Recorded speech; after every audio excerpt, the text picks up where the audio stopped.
بسم اللہ الرحمن الرحیم۔ السلام علیکم بچوں، ہمارا سبق ہے ارکان اسلام۔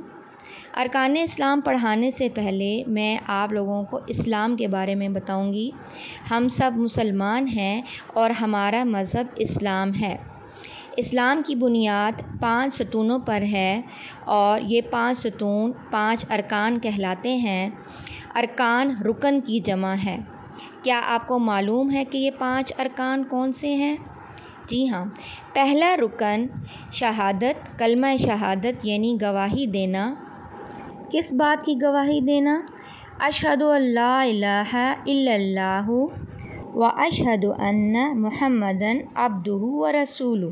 ترجمہ: میں گواہی دیتا ہوں کہ اللہ کے سوا کوئی عبادت کے لائق نہیں، اور میں گواہی دیتا ہوں کہ حضرت محمد صلی اللہ علیہ وآلہ وسلم اللہ کے بندے اور رسول ہیں۔ یہ پہلی بنیاد ہے اسلام کی، اس پر عمل کرنا اور اس کو ماننا ضروری ہے۔ دوسرا رکن صلاۃ یعنی نماز ہے، یعنی دن میں 5 وقت کی نماز ادا کرنا۔ نماز کو دین کا ستون کہا گیا ہے اور قیامت کے روز سب سے پہلے نماز کے بارے میں سوال ہوگا۔ ہمارا تیسرا رکن صوم یعنی روزہ رکھنا۔ روزے کے بارے میں اسلام میں کیا کہا گیا ہے؟ روزہ گناہوں سے بچنے کے لیے ڈھال کا کام دیتا ہے اور ہمیں اپنے غریب اور محتاج بھائیوں کی بھوک اور پیاس کا احساس دلاتا ہے۔ رمضان کا مہینہ برکتوں کا مہینہ ہے۔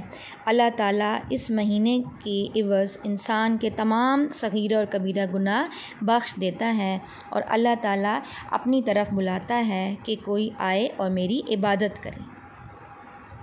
چوتھا رکن زکوٰۃ دینا، یہ بھی سب سے اہم رکن ہے۔ اللہ کی راہ میں اپنے مال میں سے خرچ کرنا۔ انسان کو جو مال دیا گیا ہے وہ اللہ کی طرف سے عطا کرتا ہے اور اس میں غریبوں کا، محتاجوں کا بھی حصہ ہے۔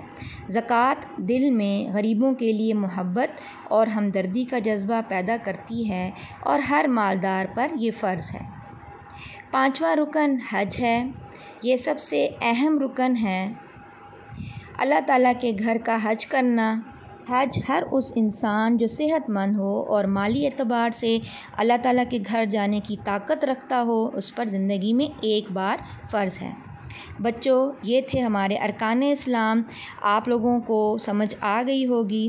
اگر آپ کو میری ویڈیو اچھی لگی ہے تو اسے لائک کیجیے گا، میرے چینل کو سبسکرائب کریں تاکہ آپ کو اور انفارمیشنز مل سکیں۔ Thank you. اللہ حافظ۔